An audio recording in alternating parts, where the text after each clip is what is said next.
السلام عليكم ورحمة الله وبركاته، متابعين الأفاضل الأصدقاء الأكارم. طبعا بعد انتهاء دور ال16 غدا ستنطلق مباريات الدور الثمانية من مونديال قطر. طبعا المباراة الأولى راح تكون بين المنتخب البرازيلي والمنتخب الكرواتي. مباراة راح تكون قوية. المنتخب البرازيلي راح يواجه منتخب شرس وعنيد، الكرة اليوغوسلافية معروفة، والمنتخب الكرواتي راح يكون اختبار مهم للمنتخب البرازيلي. مودريتش، بروزيتش، يعني المنتخب الكرواتي منتخب عنيد، واتصور انه البرازيل منتخب يعني كنا شفناه ممتع، ابدع. يعني المباراة الأخيرة يعني حقيقة رقص سامبا، رقص جميل وانتصار مهم. بس مباراة المنتخب الكرواتي راح تكون صعبة على المنتخب البرازيلي، مع ذلك اتوقع ان المنتخب البرازيلي راح يتجاوز المنتخب الكرواتي. طبعا المباراة الثانية راح تكون بين المنتخب الارجنتيني والهولندي. طبعا الجمهور يعني بفارغ الصبر ينتظر هالمباراة، حتكون مباراة قوية وندية. يعني الارجنتين منتخب يعتمد على المهارات وميسي يعني نجمهم، والمنتخب الهولندي على الكرة الشاملة، الكرة الجماعية والأطراف. يعني عندهم بليند، منفذ ديباي.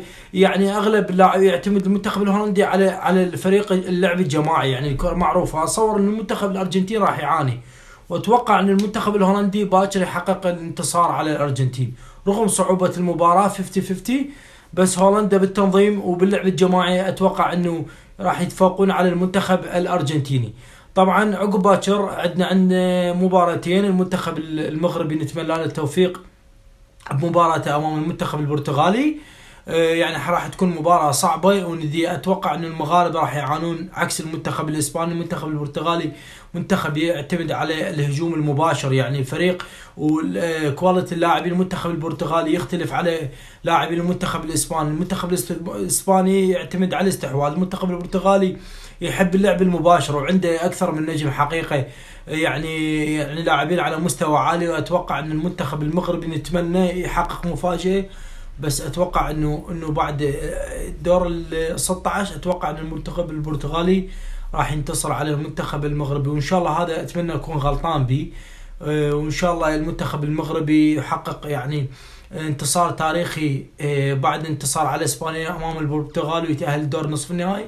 بس حقيقة الموضوع صعب يعني جدا. المباراة الأخيرة راح تكون بين فرنسا وإنجلترا. حقيقة المنتخب الإنجليزي عنده أفراد على مستوى عالي، حقيقة هاري كين، يعني لاعبين على مستوى عالي، يمتلك أكثر من لاعب ممتاز. الفريق الإنجليزي فريق قوي، يعني حقيقة يعني أمام المنتخب الفرنسي راح تكون مواجهة قوية. المنتخب الفرنسي يعني ايضا كنا شفناه كليان بابي، ديمبلي، يعني جيرو. يعني اغلب النقاد يقول اذا توقف المنتخب توقف ديمبلي عفوا مبابي راح توقف المنتخب الفرنسي.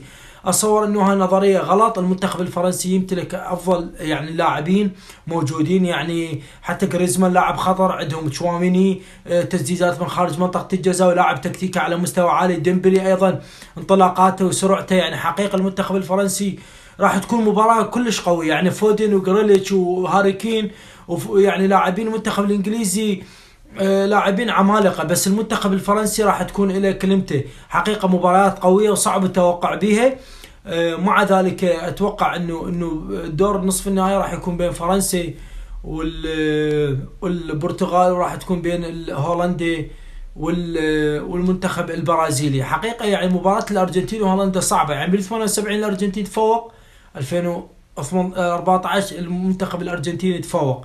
فراح تكون مباراة يعني مباراة قوية وصعب التوقع بها. نتمنى ان شاء الله المنتخب المغربي يكون بأعلى مستوى. حقيقة المنتخب المغربي يعني مرابط على مستوى عالي، بس يعني لعبوا 120 دقيقة أمام المنتخب الإسباني عكس المنتخب البرتغالي. المنتخب البرتغالي من الشوط الأول نهى المباراة واللاعبين لعبوا باسترخاء. نتمنى استرخاء المنتخب البرتغالي أمام المنتخب المغربي ايضا يسترخون، على بلكي المنتخب المغربي يحقق نتيجة طيبة. اتمنى من وليد الركراكي يعني انه يدافع وينتظر الهجمات المرتدة ويصبر، لان المنتخب البرتغالي جزء بمرور الوقت يعني يتعب، والمنتخب المغربي تكون عندهم الحافز يحققون نتيجة طيبة. ان شاء الله نتمنى لهم التوفيق ويحققون نتيجة مهمة امام المنتخب البرتغالي. بس حقيقة راح تكون مباراة صعبة. طبعا دور شيق ونتمنى مشاهدة ممتعة لجميع الجماهير.